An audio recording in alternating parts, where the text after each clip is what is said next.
Qo'shilgan qiymat solig'i 12% dan 6% gacha tushishi mumkin. Bu kimlarga tegishli?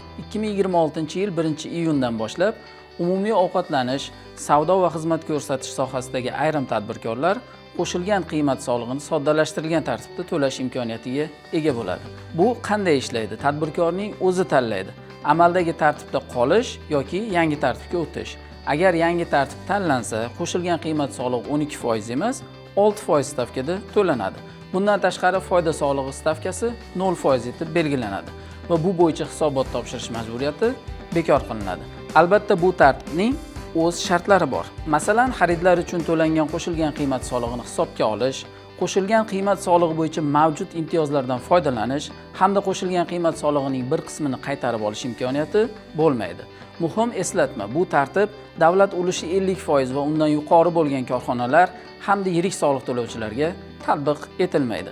Sodda qilib aytganda, qo'shilgan qiymat solig'i 6%, foyda solig'i yo'q, hisobotlar kamroq. Ammo bu variant hamma uchun ham mos kelavermaydi. Shuning uchun tadbirkor o'zi uchun foydali bo'lgan tartibni tanlaydi.